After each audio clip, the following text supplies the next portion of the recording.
इंद्राणी वर्मा जी। आज देश प्रदेश के 2047 विजन की चर्चा में माननीय अधिष्ठाता महोदय, मैं आपकी बहुत आभारी हूँ जो आप मुझे बोलने का अवसर दिए। मैं अपने समाजवादी पार्टी के राष्ट्रीय अध्यक्ष आदरणीय अखिलेश यादव जी जब 2012 से 17 तक सरकार में थे तो वो केवल लखनऊ ही नहीं 75 जनपदों का चौमुखी विकास करने का काम किए। मैं अपने श्रावस्ती का ले लूं तो बहराइच से बाराबंकी बहराइच श्रावस्ती तक 4 लेन देने का काम किए थे। हमारे जनपद श्रावस्ती में तहसील और मधवापुर पुल और हौसला पोषण मिशन जनजात थारू जातियों से शुरुआत किए थे। मैं ऐसे अपने नेता के विजन के बारे में बताऊं तो चाहे लखनऊ में एकाना स्टेडियम हो, चाहे मेट्रो हो, चाहे माननीय गणेश मिश्र पार्क हो, चौमुखी विकास हुआ है। लेकिन आज मैं इस सदन में बड़े दुख के साथ बताना चाहती हूँ कि विकास के विजन में इस सदन का ध्यान मैं भिनगा विधानसभा के क्षेत्र 289 में दिलाना चाहती हूँ। माननीय हमारे जल शक्ति मंत्री जी बैठे हैं, आपका दौरा भी हुआ है, लेकिन जब नेपाल से पानी आता है तो वो लक्ष्मणपुर बैराज राप्ती नदी में पानी इतना भर जाता है कि जजोबरी, कथरामाफी, वीरपुर, लौकिया, शिकारी, लक्ष्मणपुर, समराहनिया, जोगिया, नासिरगंज, ये सब गांव में इतना खेतों में पानी भरता है कि किसानों की फसल भी नष्ट हो जाती है और आवागमन भी बाधित हो जाता है। मैं इसके लिए आपसे ठोकर की मांग करती हूँ कि उन गांव को बचाया जाए और आम जनमानस का रास्ता भी सही हो जाए। मधवापुर का पुल समाजवादी पार्टी की सरकार में बना था और वो बना पड़ा है, लेकिन राप्ती की कतान से आज लोगों का आवागमन असुविधा है। वहाँ नाव लगती है, सड़क पूरा कट के नदी में चला गया है। तो मैं मांग करती हूँ कि उस ठोकर को बनाया जाए और उस तहसील मल्लीपुर में आने जाने वाली रोड को सही कराया जाए। हमारे भिनगा शहर में अय्या शाह का मजार था और उस मजार को गिरा दिया गया। मजार में कब्र और कब्रिस्तान, कब्र और कुआं कागज में दर्ज है। मैं सदन से सरकार से मांग करती हूँ कि उसका पुनर्निर्माण कराया जाए।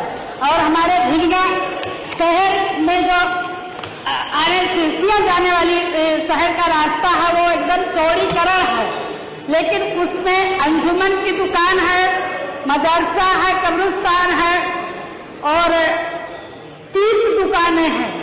तो आज हम विकास की चर्चा में खड़े हुए हैं, लेकिन 30 दुकानें जब गिर जाएंगी तो हम कैसे कहें कि विकास हो रहा है। और उस 30 दुकानों में उनके बैनामा भी है, नगर पालिका में दर्ज है, नोटिफाइड एरिया में भी है, उनके पास कागजात है। तो मैं सदन से मांग करती हूँ कि उन दुकानों को बचाया जाए, अंजुमन, मदरसा और कब्रिस्तान को बचाया जाए, जिससे वो 30 घर के लोग बेघर न हो और अपने परिवार का जीवन बसर कर सके। मैं जब यहाँ बाजार को नगर पंचायत की मांग करती हूँ और वहाँ विद्युत उपकेंद्र बनाया जाए, जिससे हमारे क्षेत्र में भिनगा क्षेत्र में बिजली की बहुत बड़ी समस्या रहती है।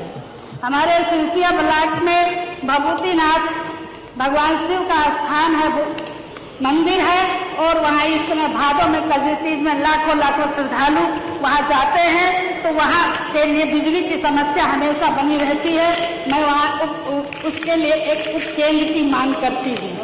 और हमारे लक्ष्मणपुर में पूर्ववर्ती सरकार सपा में ब्लॉक बनाया गया था, लेकिन जैसे 2017 में भाजपा की सरकार आई वो ब्लॉक को खत्म कर दिया गया। मैं उस ब्लॉक को चालू कराने, स्थापित कराने की मांग करती हूँ कि उस ब्लॉक को चालू कराया जाए और उस ब्लॉक के अगल बगल जो गांव हैं जुड़े हुए हैं उनका विकास का एक केंद्र बन जाए। हमारे भिनगा में कई सड़कें हमारे भिंगा तहसील से लक्ष्मणपुर बैराज को जाने वाली रोड जिसकी लंबाई 34 किलोमीटर है, एकदम ध्वस्त हो गया है। मैं कैसे कहूँ, 8 साल की सरकार में उस रोड की मरम्मत भी नहीं कराई गई। यदि मरम्मत हो जाए तो किसानों को, नौजवानों को, बच्चों को जो पढ़ाई करते हैं उनका आवागमन सही हो जाए। उससे कई गांवों का जुड़ाव होता है। माननीय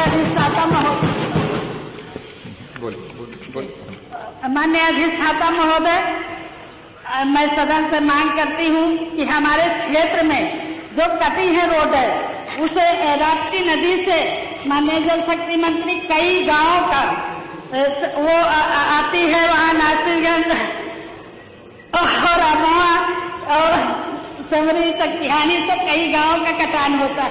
डोंगरा में आपने बांध बनवाया था, उसका गैप पड़ा है, उसको भरवा दीजिए तो अब उससे कई गांव बच जाएंगे। मैं अधिष्ठाता महोदय बहुत बहुत आपको धन्यवाद जो मुझे क्षेत्र की समस्या को बोलने के लिए